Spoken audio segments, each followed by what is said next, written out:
Alors ici, je réponds à une question qui vient de plus en plus, dans un contexte où il y a eu récemment où les permis de travail fermés de plusieurs n'ont pas été renouvelés. Et il se pose la fameuse question, la sempiternelle question, voilà, comment je change mon permis de travail fermé?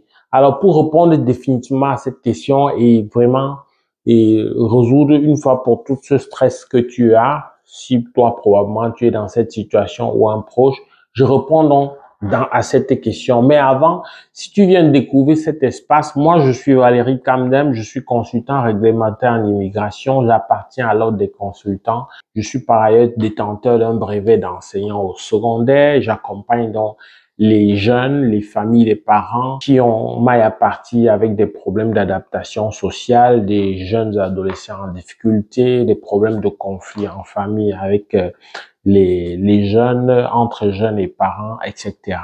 Alors, donc revenons à la vidéo d'aujourd'hui pour dire que effectivement, si tu n'as pas eu ton permis de travail fermé, renouvelé, ou plutôt si tu es arrivé et que soit l'employeur a fait faillite ou l'employeur a conclu un essai, t'a notifié un essai non concluant, etc. Pour toutes ces raisons, tu peux te dire, mais comment je fais alors? Je ne veux pas rentrer dans mon pays d'origine, j'ai un permis de travail fermé. Comment je fais pour continuer à rester de manière légale au Canada? Alors, la première chose, une possibilité, c'est d'abord de vérifier. OK, tu ne peux plus, tu n'es plus en emploi. C'est pourquoi? Est-ce que c'est parce que tu as été victime d'un abus?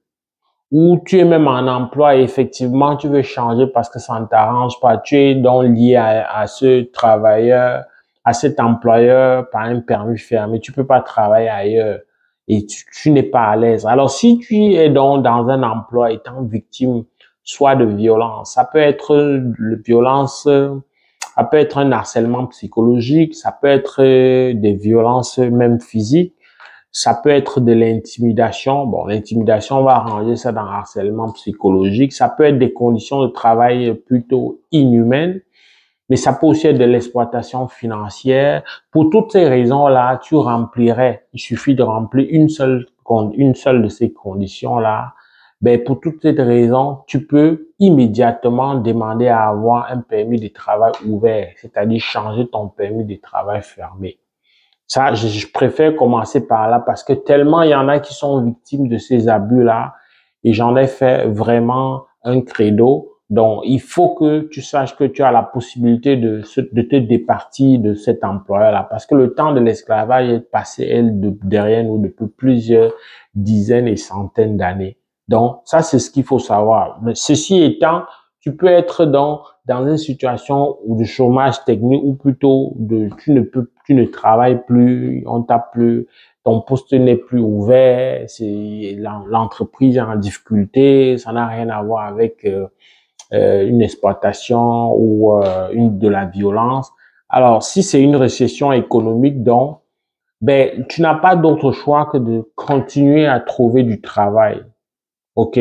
Tu peux rester parce que tu es en situation régulière au Canada. Tu peux continuer à rester jusqu'à ta date, la date de la fin de ton permis.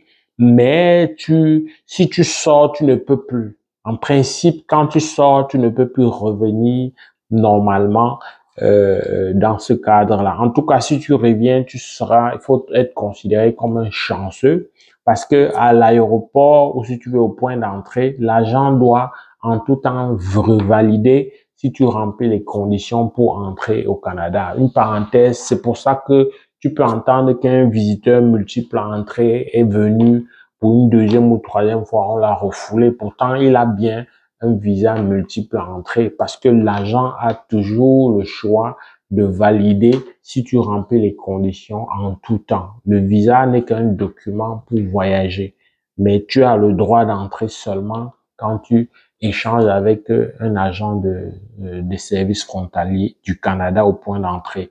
Donc, c'était une parenthèse pour dire que si tu as un permis de travail fermé et que tu es sur le territoire sans emploi, tu peux continuer activement à trouver du travail. Il y a des mécanismes dont dans ton cas, notamment si c'était voilà une perte d'emploi parce qu'il n'y a plus, l'entreprise est en difficulté, en faillite, ou plutôt c'est parce que c'est un essai non concluant. Pour toutes ces raisons-là, ben tu peux. Bien sûr que dans l'essai non concluant, il faut aller voir s'il n'y a pas un abus quelque part. Mais si tout s'est passé dans les règles de l'art, tout ce que tu as à faire, c'est de trouver un travail. Tu peux avoir la certitude, tu peux communiquer avec Immigration Canada, expliquer ta situation. Ils vont te donner certainement un message qui vise à te permettre de trouver un nouvel employeur, mais sans quitter le territoire. Alors, donc, si tu es dans ce cas de figure-là, ben, tu peux continuer à chercher activement le travail. Très souvent, tu n'es pas obligé de chercher dans le même domaine, hein. Très souvent, tu peux chercher dans le domaine. Et c'est là où, si tu es quelqu'un qui a un niveau élevé, tu auras plus de marge de manœuvre. Tu auras une vaste étendue. Tu auras un choix plus grand. Donc, ta marge de manœuvre étant plus grande, ça augmente potentiellement tes chances de décrocher quelque chose. Ça, c'est super important. Dès que tu décroches un autre emploi, ben, tu vas pouvoir avoir à nouveau un permis fermé aussi. Oui, malheureusement, le seul cas, dans ce cas de figure, pour avoir un permis ouvert, c'est seulement pour les conditions de vulnérabilité. Mais dans les autres cas, si tu changes d'employeur, ben, tu auras un nouveau permis fermé qui te lie à cet autre employeur-là. Et si tu n'as pas la possibilité ou si tu penses stratégiquement qu'il vaut mieux pour toi peut-être de regarder du côté d'une formation, tu penses que tu as les moyens de te permettre, oui, tu peux faire rapidement une demande de permis d'études. Tu peux pas étudier toi-même de ta propre initiative sur la base d'un permis de travail fermé. Ce permis a beau être valide, ça ne te donne pas le droit d'aller étudier. Il faut que tu aies un document qui te permette, il faut que tu aies en bonne due forme un permis d'études qui te permette donc d'étudier, voilà, au Canada et donc de faire des études de ton activité principale. Ça, c'est super important, mais tu as cette possibilité-là et tu seras assujetti aux mêmes conditions donc quelqu'un qui est en dehors, c'est-à-dire la preuve de fond, c'est-à-dire une admission, avoir été accepté quelque part. Si dans le contexte actuel, il faut ajouter la lettre d'attestation provinciale, un certain nombre d'exigences qui voilà vont avec la demande de permis d'études, la preuve de fond. Ça va être peut-être relativement plus facile pour toi parce que une fois que tu es là au Canada avec un permis, c'est sûr que tu as la possibilité d'ouvrir un compte bancaire. Donc, c'est plus facile pour toi avec un compte bancaire au Canada qu'on ait plus d'assurance et de certitude que les fonds là vont vraiment servir pour tes études. Donc, c'est une possibilité qu'il faut aussi envisager lorsqu'on a un permis de travail fermé. Attention, je n'ai pas dit que si tu as un permis de travail fermé, tu abandonnes le travail pour être étudiant. Alors, si tu abandonnes, c'est ton choix, tu es libre, mais ça veut dire que tu as démissionné en bonne et due forme. Ça veut pas dire que, voilà, tu as démissionné en bonne et due forme, tu ne veux plus être en emploi là-bas. C'est une possibilité. Parce qu'on n'est pas dans un pays où on brime les gens. On est dans un pays où les libertés individuelles sont bel et bien consacrées.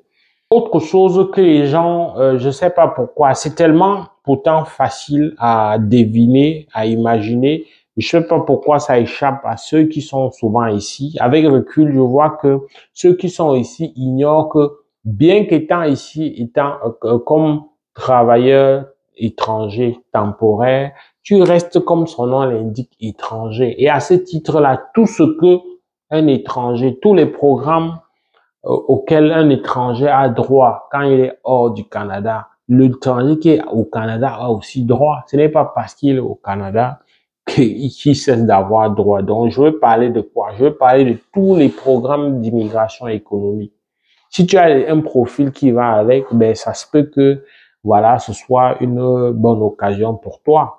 Ici, peut-être avant de cesser de travailler, tu avais déjà accumulé peut-être 12 mois. Ben, va voir si ça ne peut pas t'aider. Ça, c'est des choses qui échappent souvent alors que c'est une évidence. Donc, ce n'est pas parce que tu as un permis que tu ne peux pas candidater sur les plateformes d'immigration économique.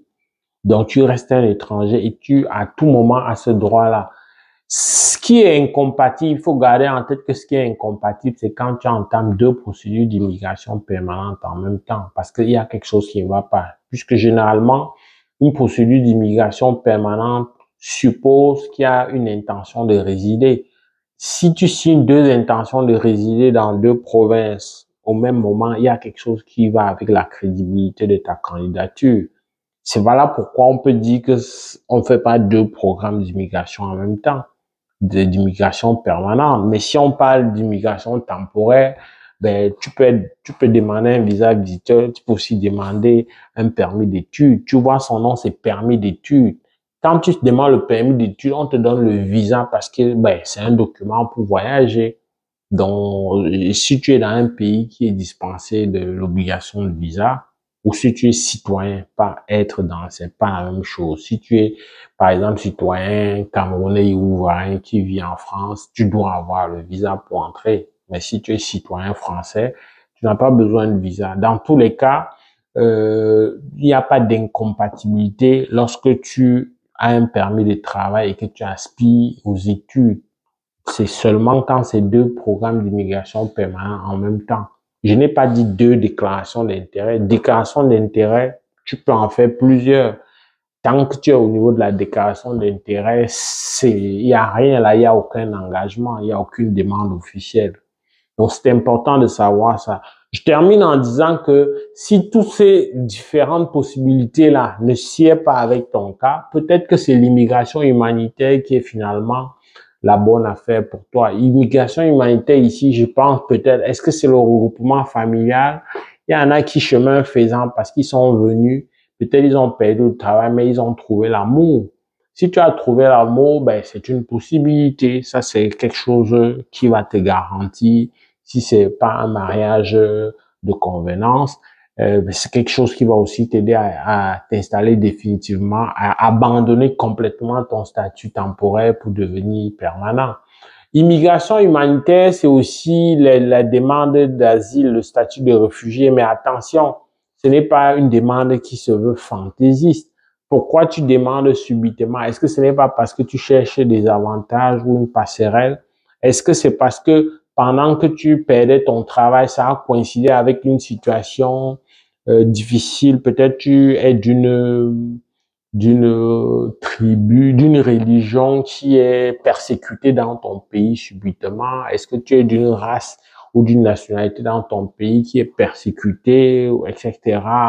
Si c'est des choses comme ça, oui. Si ça coïncide, ça peut te donner la possibilité de faire la demande dans ce sens-là. En tout cas, il faut bien valider ça avant de faire le choix d'une demande d'asile. C'est quelque chose d'assez compromettant. Il faut réfléchir deux fois plus. Je déconseille de prime abord. Maintenant, au cas par cas, ça se peut que ta situation corresponde vraiment à quelqu'un qui a besoin de la protection, bien qu'il était déjà au Canada depuis un certain nombre de temps. Donc, c'est pas automatique, c'est pas systématique que ça va pas aboutir. C'est au cas par cas. Ça varie en même temps avec la fonction donc sociale, politique de ton pays d'origine.